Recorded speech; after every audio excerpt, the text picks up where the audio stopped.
అనుకుంటానే ఉన్నా videos post చేయడం చాలా లేట్ అవుతుందని. ఏం చేద్దాం, మనుషులేమో ఈరోజు ఎలాగైనా పోస్ట్ చేయాలి అనుకుంటా, కానీ వీడియో ఎడిటింగ్ వాయిస్ ఓవర్ ఇచ్చేసరికి వారాల టైం పడుతుంది. ఏదో ఒక ఆటంకం.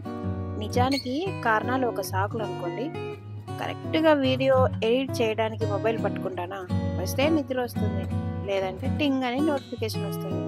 కానీ ఓపెన్ చేసి స్క్రోల్ చేస్తూ అట్లా నా టైం అంతా అయిపోతుంది. ఇక వాయిస్ ఓవర్ ఇవ్వడానికి నా తిప్పలు, అతిగా ఆలోచించడంలోనే నా ఆలోచనలన్నీ అంతరించిపోతున్నాయి. ఏదైతే ఏముందిలే, అత్త చచ్చిన 6 నెలలకి కోడలు ఏడ్చిందంట అనే సామెత తెలుసా? ఇప్పుడు చస్తే ఏంలే, కోడలు ఏడ్చడమే కదా కావాల్సింది. నా పరిస్థితి అంతే. ఎప్పుడైతే ఏంలే, వీడియోస్ పోస్ట్ చేయడమే నాకు కావాల్సింది. ఇక వీడియోలోకి వెళ్దామా? అందరికీ నమస్కారం, నా పేరు వైష్ణవి. ఇక ఇది 2వ రోజు. వర్షంలో మన వీధికి వచ్చిన వినాయకుడిని జాగ్రత్తగా ఆయన కోసం తయారు చేసిన మండపంలో అందరూ కలిసి కూర్చోబెట్టారు. ఒకదాని తర్వాత ఒకటి వినాయకునికి కావాల్సిన పూజా వస్తువులన్నీ తెచ్చిపెట్టారు. ముందుగా చిన్న వినాయకుడికి నమస్కారం,